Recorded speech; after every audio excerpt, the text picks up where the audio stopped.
ছাদে গিয়ে দেখি কাজের মেয়ে স্নান করছে, পরনে ব্লাউজ আর পেটিকোট।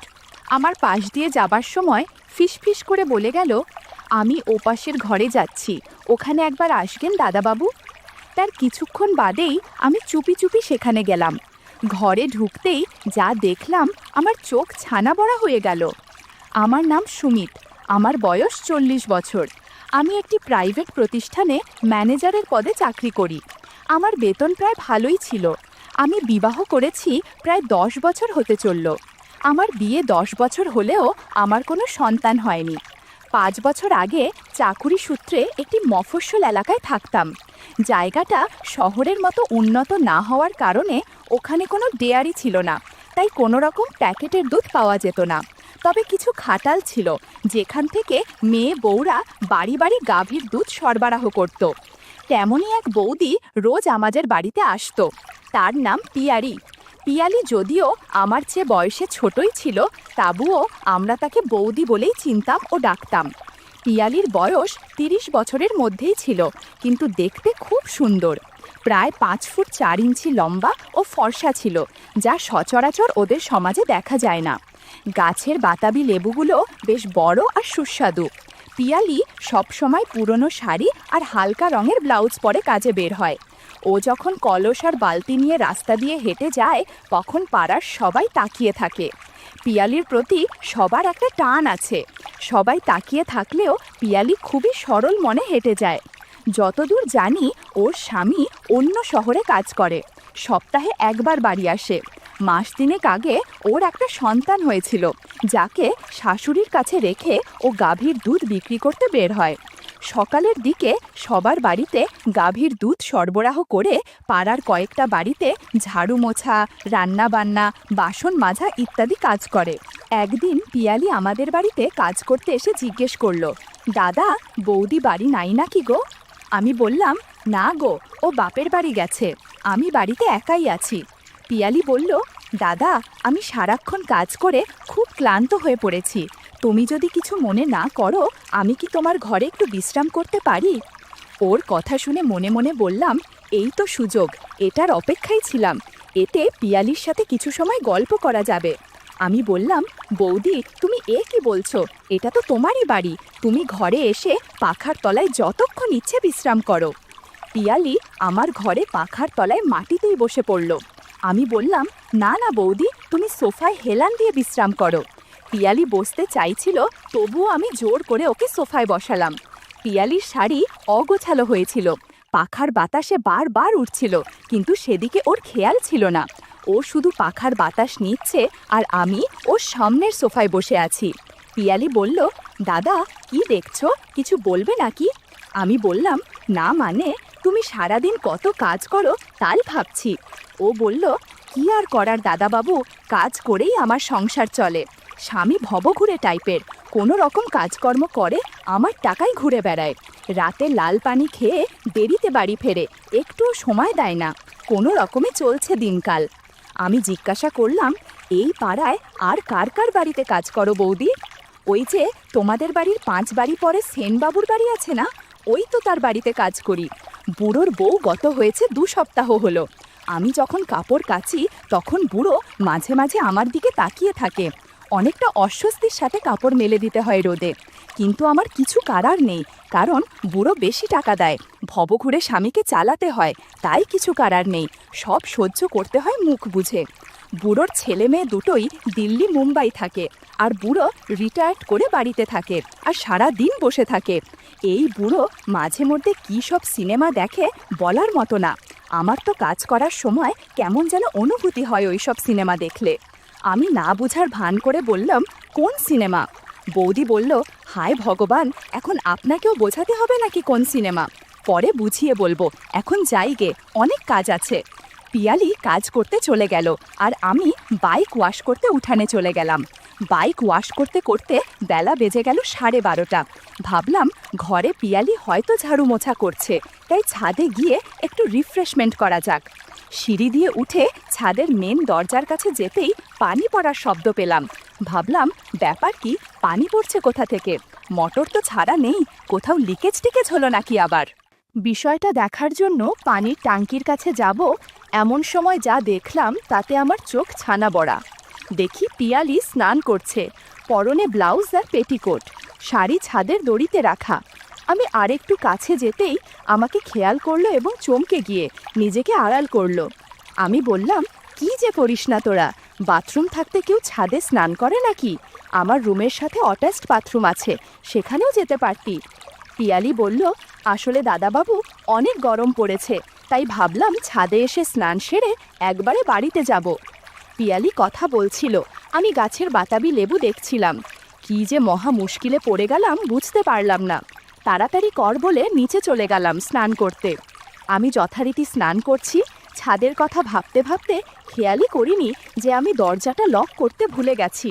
স্নান করার মাঝে শাওয়ার অফ করে পিয়ালিকে কল্পনা করছিলাম।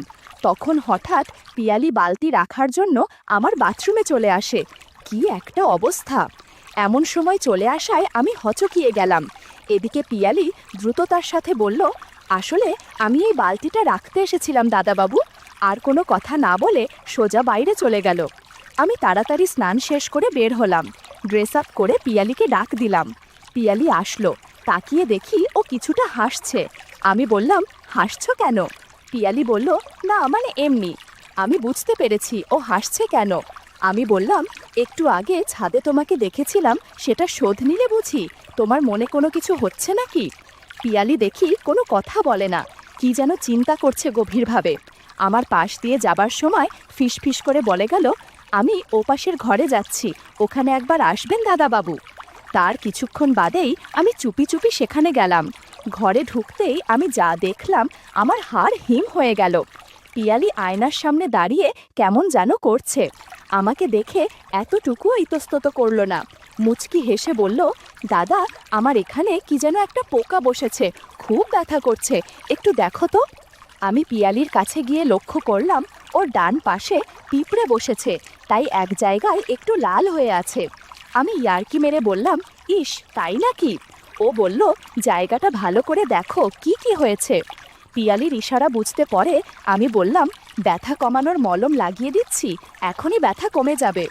আমি মলম দেওয়ার সময় পিয়ালি বলল, না গো দাদাবাবু, শুধু মলম দিলে ব্যথা কমবে না, একটু চিকিৎসা করতে হবে।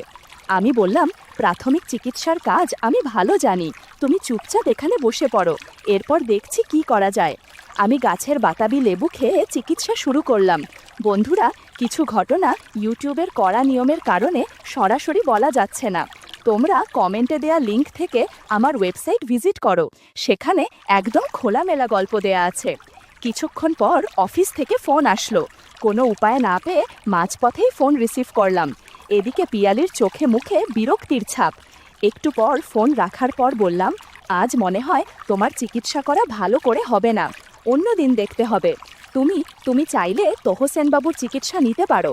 পিয়ালি বলল, ওই বুড়োর নিজেরই তো চিকিৎসা লাগে, উল্টো আমার কি চিকিৎসা করবে সে?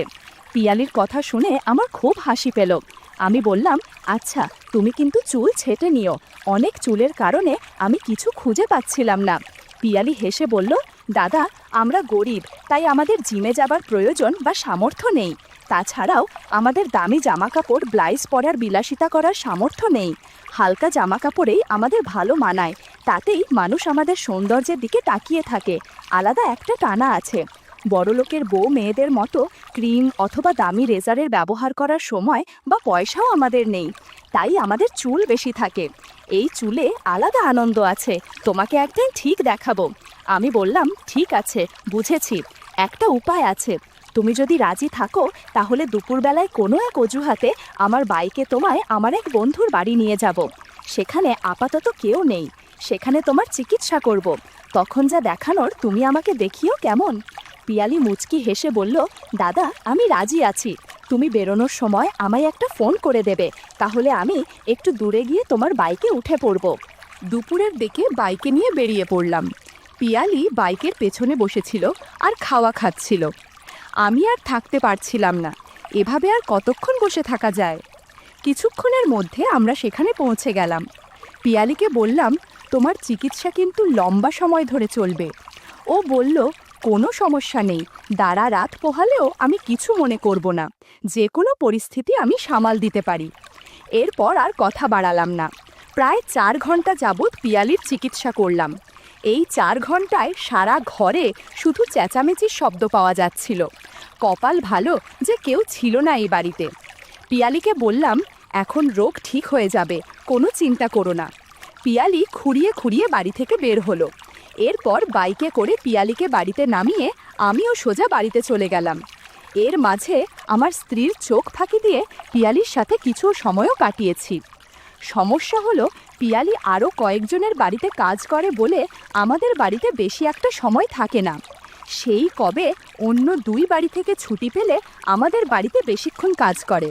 অবশ্য সেটা অন্য কারণে, যা তোমরা ভালো করেই জানো বন্ধুরা। যাই হোক, কয়েকদিন অফিসের কাজকর্মের কারণে বেশ ব্যস্ত ছিলাম। আগামী 2 দিন পরাপর সরকারি ছুটি পেয়েছি বলে খুব খুশি লাগছিল। অফিস থেকে বাড়িতে ফিরে এক নতুন মাঝবয়সী সুন্দরী বেশ স্বাস্থ্যবান মহিলাকে দেখে জিজ্ঞাসা করলাম, এ কে? বউ উত্তর দিল যে কাজের সন্ধানে এসেছিল, কাজের মানুষ লাগবে নাকি জানতে। কোথাও কেউ নেই, আগে এক বাড়িতে কাজ করতো, তারা এখান থেকে চলে গেছে। এখন ও যাবে কোথায়, তাই বলেছি থাক এখানে। সাথে সাথে আমার মন খারাপ হয়ে গেল। জিজ্ঞাসা করলাম, তাহলে পিয়ালির কি হবে? ও তো এখানে কাজ করে। বউ বলল, পিয়ালি তো আমাদের বাড়িতে শুধু গাভীর দুধ সরবরাহ করে আর ঘর ঝাড়ু মোছা দেয়। তাই নতুন করে ওকে রেখেছি, যাতে জামা কাপড় ধোয়া আর বাসন মাজায় সাহায্য করতে পারে। মনে মনে ভাবলাম, আরে ব্যাস, তাহলে তো ঘরে 2টো সূর্য উদয় হলো। এখন নতুন করে ওর সাথে বন্ধুত্ব করতে হবে। পিয়ালির থেকেও কম সুন্দরী না নতুন কাজের মেয়ে। আমি বললাম, যা ভালো বুঝো করো, তবে ওর ব্লাউজটা দেখেছো? যে বাড়িতে আগে কাজ করতো তারা কি এইভাবেই রেখেছে? একটা ব্লাউজও কিনে দেয়নি? অন্তত তোমার একটাই দাও ওকে। বউ বলল, দেখেছি, কিন্তু আমার ব্লাউজও লাগবে না। দেখি কাল বাজারে গেলে একটা এনে দিব। জিজ্ঞাসা করলাম, এত কিছু শুনলাম, ওর নামটাই জানা হলো না, তাই এর নাম কি? বউ বলল, চম্পা। কথা চলাকালীন হাত মুখ ধুয়ে কাপড় বদলে খেতে বসেছি। চম্পা এমন সময় এসে জিজ্ঞাসা করল, বৌদি, ছাদের কাপড়গুলি নিয়ে আসি? বউ বলল, যা দেখ, শুকিয়ে থাকলে নিয়ে আয়। তখন একটু ভালো করে দেখলাম, বয়স একটু বেশি হলেও একসময় সুন্দরীই ছিল। খাবার খাওয়ার সময় হঠাৎ করে ফোন এলো যে বউয়ের বড় ভাই আসছে সিঙ্গাপুর থেকে, তাকে দেখতে বাপের বাড়ি যেতে হবে। পরের দিন সন্ধ্যায় বউকে বাসে তুলে দিয়ে আসলাম। আস্তে আস্তে অনেক রাত হয়ে গেল। চম্পা জিজ্ঞাসা করল, বাবু এত দেরি করে ফিরলেন যে? আমি বললাম, হ্যাঁ বলিস না, রাস্তায় অনেক জ্যাম, তাই হেঁটেই চলে এসেছি। চম্পা বলল, যান, আপনি হাত মুখ ধুয়ে আসেন, আমি ভাত তরকারি গরম করি। সিগারেট জ্বালিয়ে টিভির সামনে খাওয়া দাওয়া শেষ করে একটু বসলাম। সোফার হাতলে হেলান দিয়ে একটু কাত হয়ে টিভি দেখছি। একটা বাংলা সিনেমা চলছে। চম্পাকে বললাম, আমার পা মালিশ করব দিতে? সারা দিনের ক্লান্তির পর পায়ে মালিশ করার কারণে ঘুম পাচ্ছে। এপাশ ওপাশ করতে করতে এরই মধ্যে পরনের কারণ কিছুটা অগোছালো হয়ে গেল। ঘরে কোনো লাইট নেই। পাশের ঘরে যেখানে খাবার টেবিল, ওখানে লাইট জ্বলছে, তার থেকে আলো আসছে। চোখ মিটমিট করে দেখি চম্পা জাদুর লাঠির দিকে তাকিয়ে আছে, পা মালিশ করার দিকে খেয়াল নেই তেমন। সুযোগ বুঝে বললাম, এখন এই জায়গায় মালিশ কর। কথা শুনে কেমন হচকিয়ে গেল। কিছুক্ষণ নীরবতার পর আবারও বললাম, কি হলো, চুপ করে আসিস কেন? আমার কথা শুনে চম্পা বলল, এইটা আবার কেমনে মালিশ করে? বললাম, দাঁড়া, আমি শিখিয়ে দিচ্ছি। আমি সোফা থেকে উঠে ফ্লোরে কার্পেটের ওপর ওর পাশে গিয়ে বসলাম। তারপর একে একে সব শিখিয়ে দিলাম। 50 মিনিটের মতো ওকে সব শিখিয়ে বললাম, কি রে, সব বুঝেছিস তো? এখন কেমন লাগছে? ও বলল, খুব ভালো দাদাবাবু, আপনি তাড়াতাড়ি আশীর্বাদের প্রসাদ দিয়ে দিন। 5 মিনিট পর আশীর্বাদের প্রসাদ দিলাম।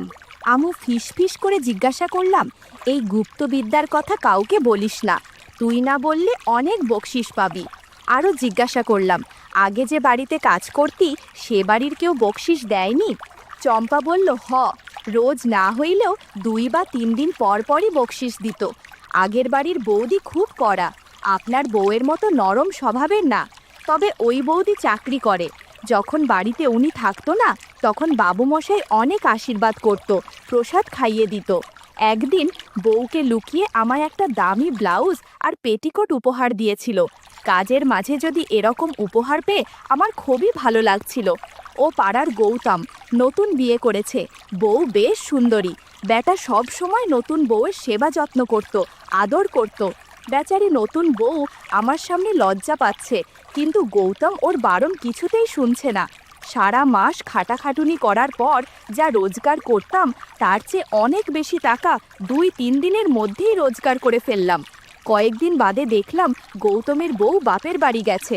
ইচ্ছে করে বললাম, তোমার নতুন বউ তো বাপের বাড়ি গেছে, সেজন্য এখন তোমার অসুবিধা হচ্ছে না? গৌতম বলল, অসুবিধা তো হচ্ছেই, একা আর ভালো লাগছে না। কি যে করি মাসি, তুমিই বলো।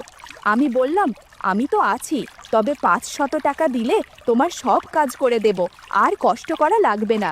গৌতম বলল, মাসি আমি তোমায় 2000 টাকা দেব, আমার চিকিৎসা করে দাও। আমি রাজি হয়ে গেলাম। সেদিন সারা রাত ওর বাড়িতে কাজ করেছি। সকালবেলা 2000 টাকার নোট দিয়ে বলল, আগামীকাল আবার এসো। আমার অনেক ক্লান্ত লাগছিল। ভাগ্যিস সব বাড়ি থেকে আগেই ছুটি নিয়ে রেখেছিলাম, তা না হলে কারো বাড়ি কাজ করা মোটেই সম্ভব হতো না। চম্পার কথা শুনে আমি রীতিমতো অবাক।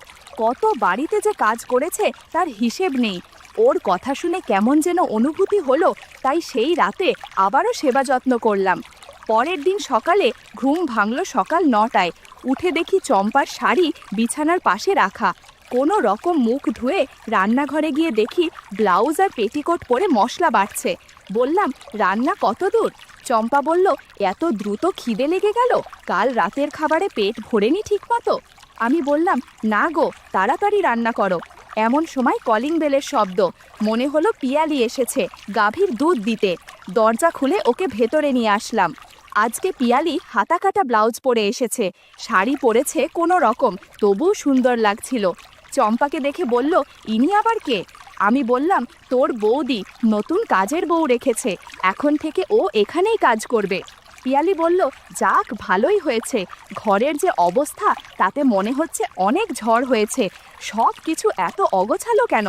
চম্পা বলে উঠল, কাল রাতে দাদাবাবু আমার প্রাথমিক চিকিৎসা করেছে, তাই এরকম।